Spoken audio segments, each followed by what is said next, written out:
नमस्ते। आज हम चार्ल्स क्राउथहाइमर की किताब है थिंग्स दैट मैटर, उसके कुछ अहम हिस्सों पर थोड़ी बात करेंगे।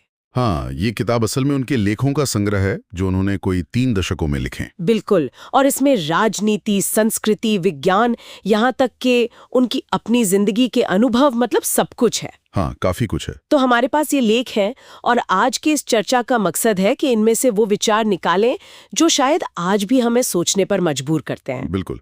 क्रॉथहाइमर की खासियत यही थी कि वो रोज की घटनाओं से मतलब उनसे आगे बढ़कर जो गहरे सिद्धांत होते हैं ना, उन पर नजर डालते थे। हाँ।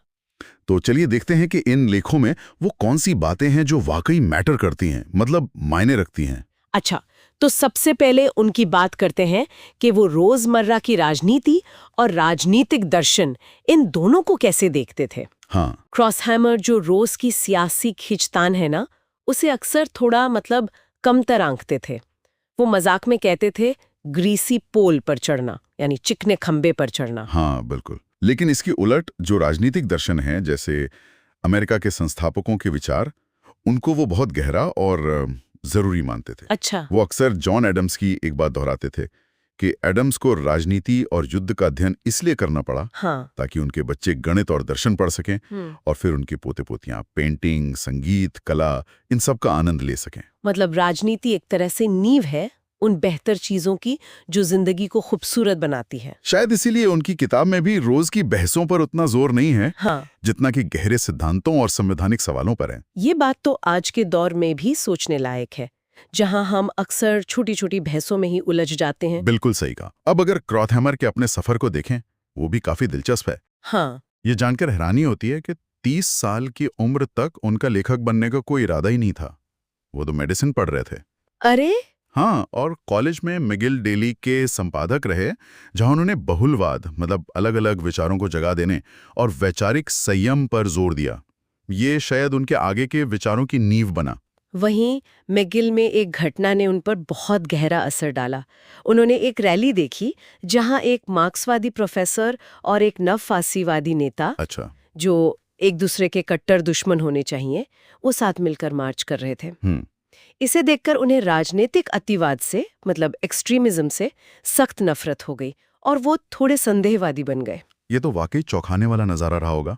फिर जॉन स्टुअर्ट मिल की किताब ऑन लिबर्टी, उससे प्रभावित होकर वो क्लासिकल लिबरलिज्म की तरफ झुके, यानी व्यक्तिगत स्वतंत्रता और सीमित सरकार वाले विचार। हाँ, और यही झुकाव बाद में उनके रूढ़िवाद, मतलब कॉन्जर्वेटिज्म का आधार बना।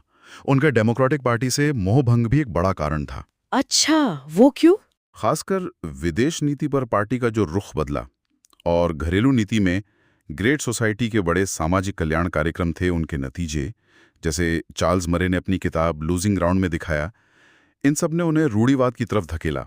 वो फिर सीमित सरकार और नागरिक समाज की भूमिका पर जोर देने लगे। उनके मनोचिकित्सा के दिनों की भी कुछ मजेदार बातें हैं सुनने में। हाँ, जैसे वो मजाक में कहते थे कि इनकार यानी डिनाइल वो सबसे बढ़िया दिमागी बचाव का तरीका है, और वो इसमें माहिर थे। हाँ, और उन्होंने दर्द कम करने के लिए सम्मोहन, हिप्नोसिस का इस्तेमाल करना भी सीखा था। तो उनके ये व्यक्तिगत अनुभव और विचार उनके कई निबंधों में भी झलकते हैं। कुछ दिलचस्प उदाहरण देखें, जैसे एयरपोर्ट सुरक्षा पर उनका लेख डोंट टच माई जंक। हाँ, ये लेख तो काफी चर्चा में रहा था। इसमें वो एयरपोर्ट पर जो फुल बॉडी स्कैन और पैट डाउन होते हैं ना, उन सुरक्षा इंतजामों की कड़ी आलोचना करते हैं। बिल्कुल।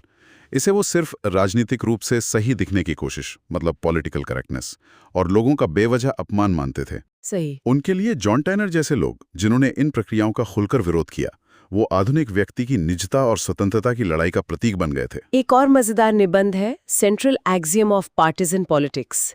इसमें वो एक तरह का व्यंग करते हैं। हाँ, वो कहते हैं कि रूढ़िवादी सोचते हैं कि उदारवादी मूर्ख होते हैं, मतलब भोले, और उदारवादी सोचते हैं कि रूढ़िवादी बुरे होते हैं, यानी मतलबी। ये सिर्फ मजाकिया बात नहीं लगती, ये दिखाता है कि कैसे राजनीतिक ध्रुवीकरण समझ और बातचीत को कितना मुश्किल बना देता है। बिल्कुल, ये बात तो आज भी उतनी ही सच है। सही में। फिर एक और लेख है सेव द बॉर्डर कॉली, ये कुत्तों के बारे में है। हाँ, इसमें वो इस बात की आलोचना करते हैं कि कैसे कुत्तों के नस्लों को सिर्फ सुंदरता के लिए पाला जा रहा है, मतलब शो डॉग्स बनाया जा रहा है। अच्छा।